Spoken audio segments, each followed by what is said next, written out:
Pegue sua xícara, ajuste suas posições, porque o Expresso BDC tá no ar. A primeira dose de informação para o seu dia render mais. Bom dia, pessoal. Bom dia, gente! E já prepara a garrafa de café inteira, porque o mercado hoje tá daquele jeito, viu? Tá insano. Sabe, geralmente quando a gente pensa em geopolítica, tipo nas grandes finanças globais, a gente imagina um negócio super rígido, né? Tipo um tabuleiro de xadrez. Exato, um tabuleiro de madeira maciça. Um país vai lá, faz um movimento bloqueando reserva de dólar. Aí o outro responde mandando navio de guerra para confiscar petróleo. É tudo físico, demorado. Muito burocrático, né? Pois é. Mas olhando as fontes do nosso mergulho de hoje, cara, esse tabuleiro de madeira meio que evaporou. A gente está vendo um sistema de código aberto onde as regras estão sendo reescritas literalmente em tempo real. E a grande ironia, o que a gente vai desempacotar hoje a partir das análises da Banker Digital, é que o mercado cripto deixou de ser só aquele fórum de nerd de tecnologia. Sim, virou arma de Estado. Nossa, totalmente a mesma infraestrutura descentralizada que hoje está sendo usada por países sancionados para, cobrar pedágio de navio. Cara, isso é bizarro. Muito bizarro. E, ao mesmo tempo, essa mesma tecnologia está sendo empacotada e vendida pelos maiores bancos de Wall Street. O sistema está sendo hackeado e abraçado ao mesmo tempo. É quase roteiro de filme. E para montar esse quebra-cabeça, a gente cruzou relatórios de mercado de hoje cedo, as notícias tensas lá do Oriente Médio e, claro, as análises da Banker Digital Consultoria. E para entender esse paradoxo, a gente precisa falar do choque de volatilidade que bateu no mercado de ontem para hoje.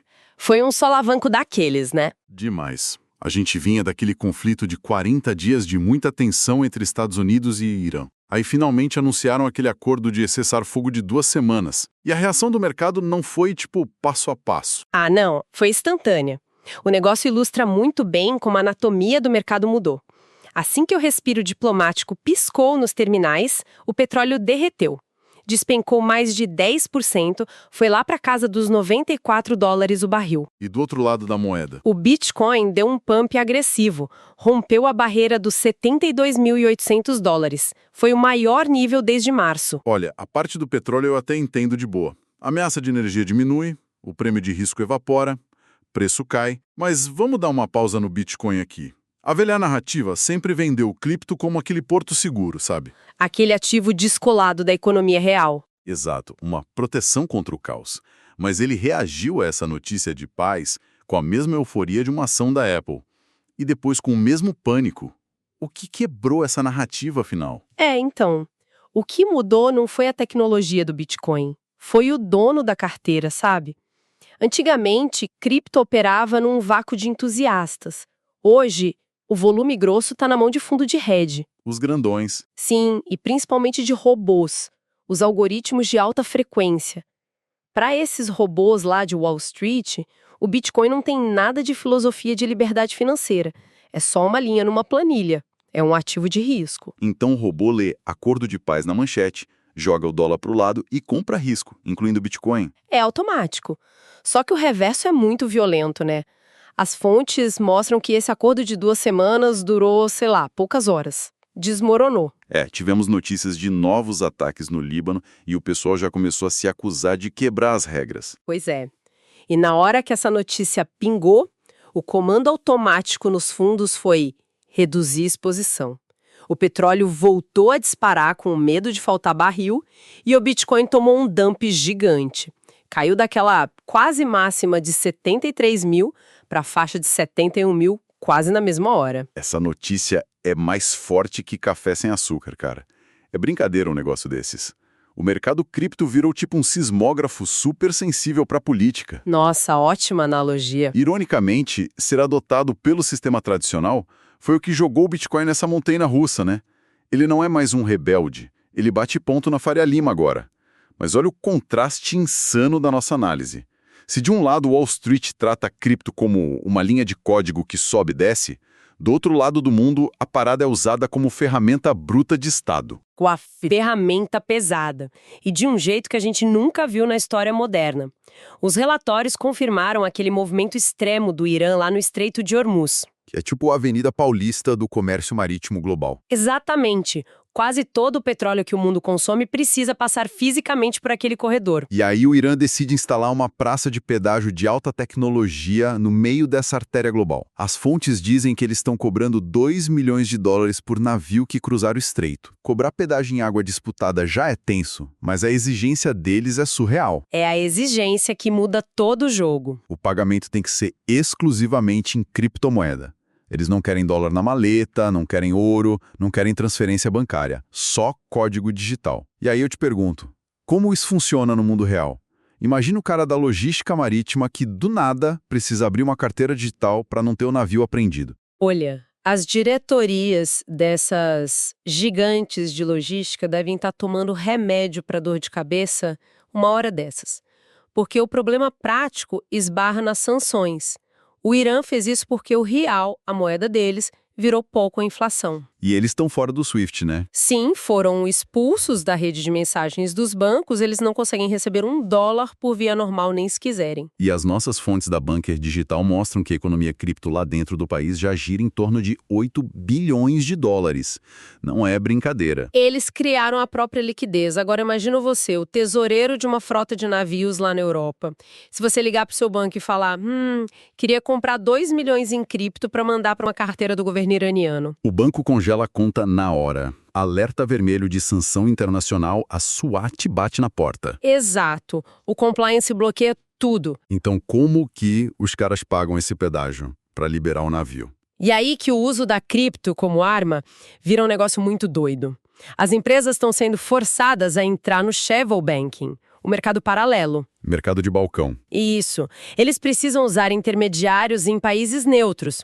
Esse pessoal compra cripto sem acionar alarme no Ocidente, usando moedas focadas em privacidade.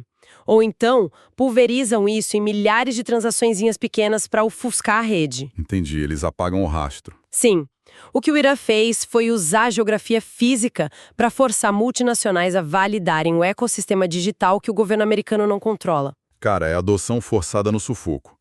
A tecnologia virando um ariete contra o dólar. Só que Washington não está sentada tomando um café enquanto isso acontece, né? A contraofensiva institucional está vindo forte. E numa velocidade absurda.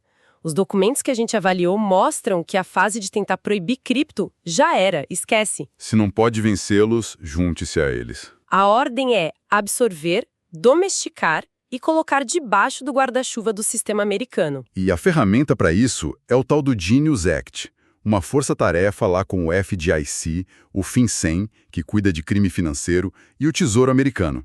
Eles estão baixando regras definitivas para as stablecoins. Só para dar um contexto para quem nos ouve, uma stablecoin é uma cripto que imita o valor do dólar. Um token equivale a $1 de verdade. Pelo menos na teoria, né? Porque até hoje o mercado operava meio que na confiança de que a empresa tinha mesmo dinheiro no cofre. O Genius Act entra exatamente aí, exigindo uma reserva 1-para-1 obrigatória. Mas como isso funciona na prática, na lei? Funciona assim.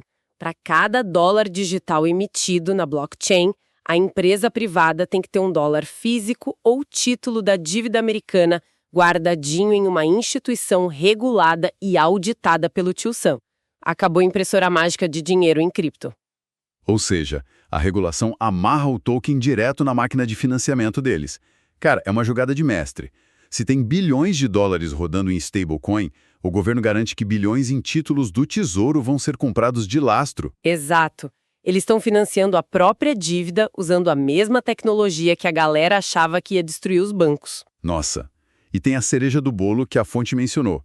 Uma proposta da Casa Branca para permitir que as emissoras dessas stablecoins paguem juros para os usuários. Esse é o momento que a cabeça explode. Eu tive que ler 2 vezes, porque se o Genius Act deixa pagar juros e tem garantia do governo americano de 1-para-1, a gente está criando tipo uma conta poupança digital global. Exatamente isso. E acessível por qualquer pessoa no planeta que tenha um celular. Pensa no tamanho disso. Imagina alguém num país emergente com inflação de 40% corroendo o salário. É a realidade de muita gente por aqui, historicamente falando. Sim. Aí, em vez da pessoa usar o banquinho local com moeda fraca e taxa absurda, ela baixa um app, compra dólar digital atrelado ao Tesouro Americano, auditado e que ainda pinga uns juros no fim do ano. Pra que ela vai usar o sistema tradicional do país dela? Cara, é a dolarização instantânea do mundo via blockchain. O Tesouro Americano olhou para a stablecoin e pensou, isso não é ameaça, isso é meu melhor produto de exportação. Transformaram o celular de cada pessoa numa filial de Wall Street. E se a lei abriu a estrada, quem está asfaltando é o setor corporativo? O Morgan Stanley mostrou isso agora. Sim, o MSBit. Isso, o ETF de Bitcoin à vista do Morgan Stanley. E só traduzindo de novo para o pessoal, o ETF à vista significa que o fundo compra de fato a moeda real e vende cotas lá na bolsa. O investidor só abre o app da corretora e compra. Não tem que decorar 12 palavras de senha, nada. E o mais agressivo foi a taxa. Cara, 0,14% ao ano. Puxaram 34 milhões de dólares só no primeiro dia de negociação. Isso mostra que a fome do mercado tradicional é para valer. Não é uma modinha.